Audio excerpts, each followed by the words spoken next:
आइए जानते हैं आज के प्रमुख अंतर्राष्ट्रीय खबरों को। उससे पहले एक नजर आज के हेडलाइंस पर। मेरी रूह कांप रही है, महुआ मोइत्रा ने किया ट्वीट, बीजेपी पर साधा निशाना। कांग्रेस के लिए अपने एक परिवार से बड़ा कोई नहीं, हर योजना करती है उनके नाम। एल्विस की बड़ी मुश्किलें, राहुल ने मानी नोएडा छतरपुर में रेव पार्टी की बात, ऑडियो क्लिप में सांपों के लिए मोल भाव। छत्तीसगढ़ में कांग्रेस का घोषणा पत्र जारी, फ्री बिजली समेत सीएम बघेल ने लगाई वादों की झड़ी। नेपाल में फिर कांपी धरती, भूकंप के बाद आया आफ्टर शॉक। दिल्ली, मुंबई और कोलकाता आज दुनिया के सबसे प्रदूषित शहरों की लिस्ट में शामिल। प्रदूषण के बीच केजरीवाल सरकार का बड़ा फैसला, सभी प्राइमरी स्कूल 10 नवंबर तक बंद। 10 साल छोटी गर्लफ्रेंड लीना के साथ करने जा रहे हैं शादी, इसी महीने 7 फेरे लेंगे कपल। और साउथ अफ्रीका के खिलाफ भारत की प्लेइंग 11 में होगा बड़ा बदलाव, इस खिलाड़ी को मिल सकता है मौका। केस फॉर क्वेरी कांड में फंसी टीएमसी सांसद महुआ मोइत्रा की मुश्किलें अभी कम नहीं हुई है। 2 नवंबर को वह एथिक्स कमेटी के सामने पेश हुई थी और फिर बाहर आई तो वह काफी तमतमाई हुई थी। महुआ ने एथिक्स कमेटी पर भद्दे सवाल पूछने का आरोप लगाया था। अब रविवार को टीएमसी सांसद ने ट्वीट कर फिर से बीजेपी पर निशाना साधा है। उन्होंने आरोप लगाया है कि बीजेपी उनके ऊपर आपराधिक मामले दर्ज कराने की प्लानिंग कर रही है। उन्होंने ट्वीट में एक बार फिर एथिक्स कमेटी के सभापति से एक भद्दे प्रश्न पूछने का आरोप लगाया है।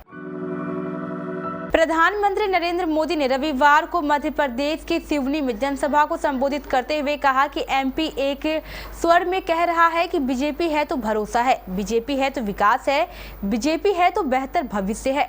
उन्होंने आगे कहा कि मध्य प्रदेश के युवा, नौनिहाल, महिला, बुजुर्ग, हर किसी के मन के भीतर मोदी है। महाकौशल ने भी बीजेपी को बार बार आशीर्वाद दिए हैं। इस बार भी महाकौशल ने बीजेपी की महाविजय तय कर दी है। जनता को संबोधित करते हुए पीएम मोदी ने कहा कि यहां आई जनता इस बात की गारंटी है कि बीजेपी जीतने वाली है। मध्य प्रदेश एक स्वर में कह रहा है कि बीजेपी है तो भरोसा है, बीजेपी है तो विश्वास है, बीजेपी है तो बेहतर भविष्य है। बिग बॉस OTT 2 के विनर और फेमस यूट्यूबर एल्विस यादव इन दिनों मुश्किलों में है। उन पर रेव पार्टी में सांप का जहर इस्तेमाल करने को लेकर FIR दर्ज कराई गई है। हालांकि एल्विस इन आरोपों से साफ इनकार कर रहे हैं, लेकिन अब उनकी मुश्किलें और भी बढ़ती दिखाई दे रही है।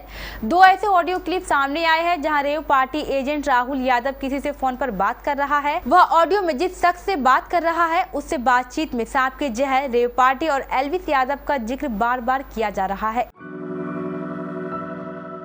छत्तीसगढ़ विधानसभा चुनाव के लिए कांग्रेस ने घोषणा पत्र जारी कर दिया है। इसी के साथ जनता को लुभाने के लिए कई बड़े वादे किए हैं। कांग्रेस ने छत्तीसगढ़ की जनता के लिए वादों की झड़ी लगा दी है। इस बार राज्य की जनता के लिए कांग्रेस जो वादे लेकर आई है उसमें मुफ्त बिजली, धान खरीदी को लेकर बड़ा फैसला और तेंदुपत्ता कारोबारियों के लिए बड़ा वादा शामिल है। नेपाल में 8 साल बाद आए सबसे भीषण भूकंप के एक दिन बाद शनिवार को फिर भूकंप के झटके महसूस किए गए। हालांकि इसकी तीव्रता 4.2 रही। भूकंप का यह झटका राजरकोट जिले में शनिवार दोपहर 3:40 में दर्ज किया गया। बता दें कि एक दिन पहले देर रात आए भूकंप ने नेपाल में 157 लोगों की जान ले ली थी। राष्ट्रीय भूकंप निगरानी केंद्र के अनुसार शनिवार को आए भूकंप का केंद्र रमीदंडा था। यह झटका शुक्रवार रात आए भूकंप का आफ्टर शॉक था। इससे पहले नेपाल में शुक्रवार को काठमांडू से लगभग 500 किलोमीटर पश्चिम में जाजरकोट जिले में 6.4 तीव्रता का भूकंप आया था। इसे रात को 11:47 में रिकॉर्ड किया गया। राजधानी दिल्ली में वायु प्रदूषण एक खतरनाक स्तर पर पहुंच गया है। दिल्ली NCR के कई स्थानों पर AQI 450 के पार चला गया है। केंद्रीय प्रदूषण नियंत्रण बोर्ड के आंकड़ों के अनुसार आज यानी 5 नवंबर को सुबह 4:18 में राजधानी दिल्ली में AQI 453 दर्ज किया गया, जो कि गंभीर श्रेणी में आता है। नई दिल्ली जहरीली धुंध की मोटी परत में लिपटी हुई है। वही हवा की गुणवत्ता की बात करें लगातार गंभीर श्रेणी में बनी हुई है।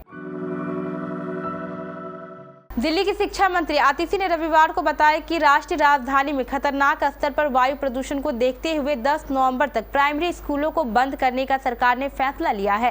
इस दौरान ग्रेड 6 से 12 के लिए स्कूलों को ऑनलाइन कक्षाओं में शिफ्ट होने का विकल्प दिया गया है। दिल्ली सरकार में शिक्षा मंत्री आतिशी ने कहा कि दिल्ली में वायु प्रदूषण उच्च स्तर स्वास्थ्य के लिहाज से अपने उच्चतम स्तर तक पहुँच गया है। खासकर यह बच्चों के लिए बहुत ज्यादा नुकसानदेह साबित हो सकता है। यही वजह है कि दिल्ली सरकार ने वायु प्रदूषण को देखते हुए दिल्ली के सभी प्राइमरी स्कूलों को 10 नवंबर 2023 तक बंद करने का निर्णय लिया है। बॉलीवुड एक्टर रणदीप हुड्डा एक बार फिर चर्चा में आ गए हैं। खबर है कि उनके सिर सेहरा सजने वाला है। एक्टर अपनी लॉन्ग टाइम गर्लफ्रेंड लिन लैसराम के साथ शादी के बंधन में बंधने जा रहे हैं। मीडिया रिपोर्ट्स के मुताबिक एक्टर इसी महीने के आखिरी में शादी करेंगे। हालांकि अभी तक रणदीप की शादी की डेट का खुलासा नहीं हुआ है। टाइम्स की रिपोर्ट के मुताबिक रणदीप हुड्डा और लिन की शादी काफी प्राइवेट होने वाली है। उनकी शादी में केवल उनके परिवार और कुछ करीबी दोस्त ही शामिल होंगे। सूत्रों से मिली जानकारी के मुताबिक रणदीप नहीं चाहते हैं कि उनकी शादी मीडिया का ध्यान खींचे। एक्टर का कहना है कि शादी होने के बाद ही वे इसकी ऑफिशियल अनाउंसमेंट खुद कर देंगे। टीम इंडिया ने क्रिकेट वर्ल्ड कप 2023 में काफी शानदार प्रदर्शन करते हुए लगातार 7 मुकाबले जीते हैं। अब भारतीय टीम अपना अगला मुकाबला 5 नवंबर को साउथ अफ्रीका के खिलाफ खेलने जा रही है। दोनों टीमों के बीच यह मुकाबला कोलकाता के ईडन गार्डन में होगा। मैच भारतीय समय अनुसार दोपहर 2 बजे से शुरू होगा। भारत साउथ अफ्रीका दोनों ही टीम सेमीफाइनल में पहुंच चुकी है। ऐसे में टॉप 2 टीमों के बीच होने वाले इस मुकाबले को फाइनल से पहले का फाइनल माना जा रहा है। इस मुकाबले में बर्थडे बॉय विराट कोहली पर सभी की नजरें होगी। कोहली वनडे क्रिकेट में सचिन तेंदुलकर के 49 शतकों के रिकॉर्ड की बराबरी करना चाहेंगे। वैसे भारत को अफ्रीकी टीम के खिलाफ जीत हासिल करने के लिए अपनी पूरी ताकत झोंकनी होगी। ये थे हमारे कुछ प्रमुख अंतर्राष्ट्रीय खबरें। स्थानीय खबरों को जानने के लिए चलेंगे प्राइम स्टूडियो।